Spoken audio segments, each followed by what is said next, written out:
The next time you enjoy a glass of wine, think about your place in history. Wine may date back to 6000 BC. Nowadays, we drink it from bottles, not animal skins, but the basic principles of wine making remain the same. Wine grapes grow best in temperate climates, but if grapevines are well protected, they can survive a Canadian winter. The riper the grapes, the sweeter the wine, so growers wait as long as possible before harvesting their crop. Pickers gather grapes by hand, cutting off the bunches with shears to avoid tearing the plant. For red wine, winemakers use the entire red grape, juice, skin, pulp, and even seeds. For white wine, they use just the juice of white grapes. While the winemaking process itself is certainly a factor, the quality of the grapes is what will ultimately determine the quality of the wine. Grapes are affected by weather, by soil conditions, and by how the vines are pruned during and between seasons. The grapes go into the crusher, then into the presser, which squeezes out the juice.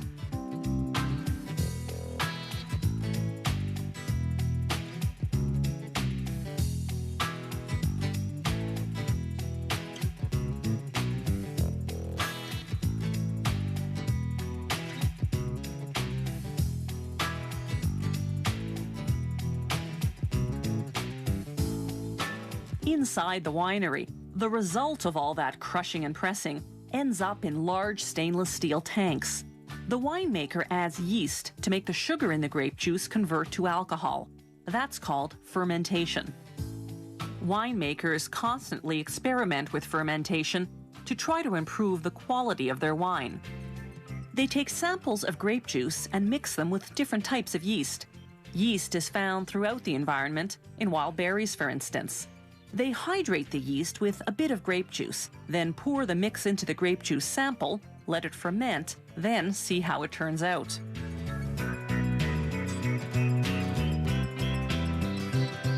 The big fermentation tanks are refrigerated, and monitoring their temperature is critical.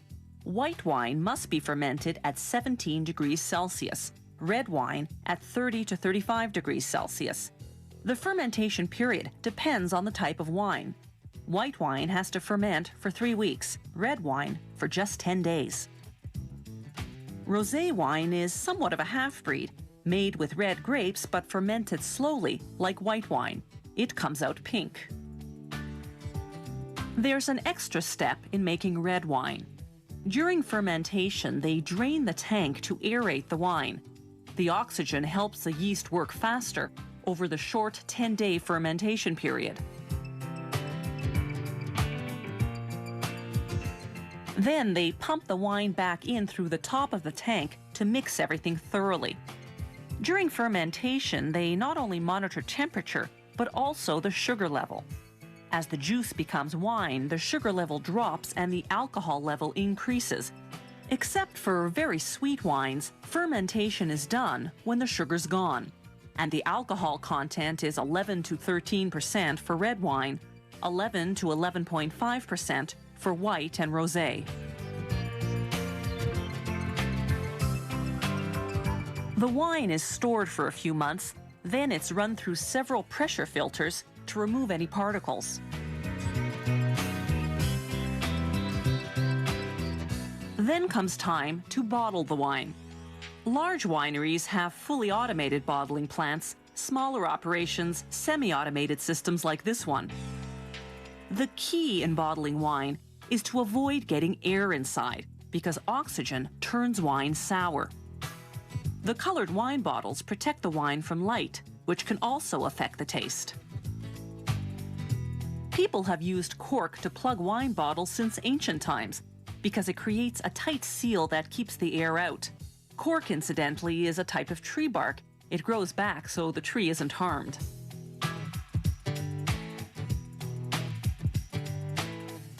Inside the bottle, the wine continues to undergo subtle organic changes as it ages.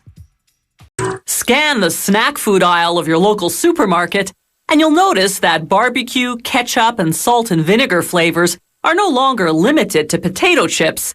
Nuts come in tantalizing taste choices too. But if you're a traditionalist, you can still buy them plain, salted or unsalted. The botanical definition of a nut is a dry one-seed fruit in a hard shell that doesn't open on its own. Most peanuts have 2 seeds, so even though we call them nuts, they're technically a legume, a type of pea actually. One way to prepare peanuts for sale is to roast them whole right in their shells. This is known as dry roasting because they cook the peanuts without using any oil in a large convection oven. The oven temperature is 149 degrees Celsius. The roasting process takes about a half hour. When the peanuts come out, they're fully cooked and ready to be cracked open and eaten.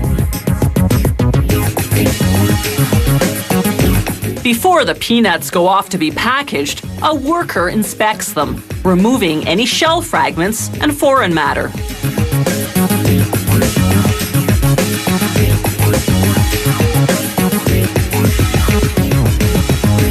Another way to prepare peanuts or other nuts for sale is to dry roast only the seeds.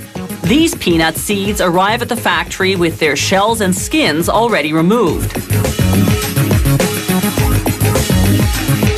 A conveyor transports them to a revolving drum called the tumbler.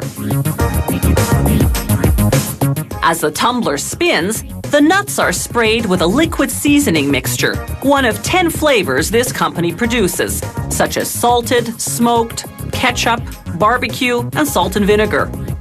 The rotating action ensures the seasoning coats the nuts thoroughly.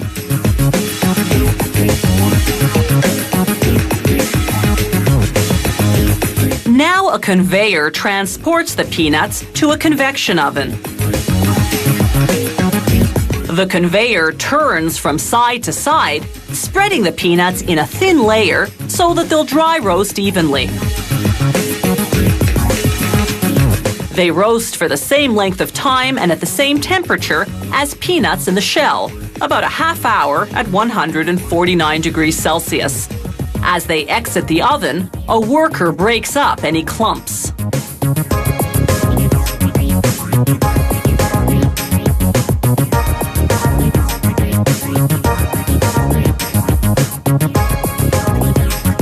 They tumble on the seasoning after cooking when they use the other method of preparing shelled nuts.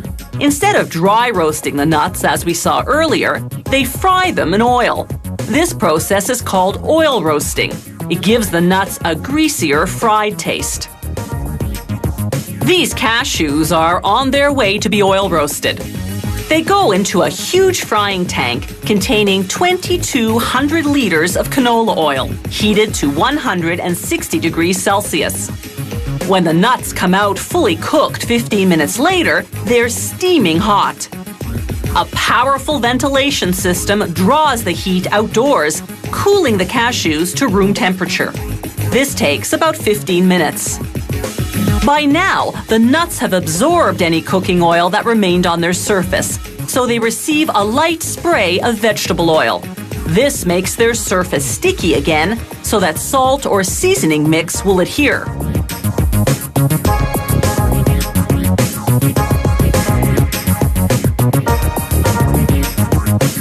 This factory also produces nut mixes.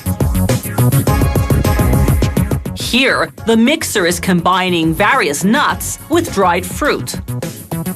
From there, it's onto a packaging machine whose 8 computer-programmed scales automatically weigh out a specific package portion. But before each portion goes into a bag, it passes through a metal detector. This ensures that no shards of metal have worn off the equipment and fallen into the food. The machinery hermetically seals the plastic packages. This keeps the contents fresh for at least 6 months.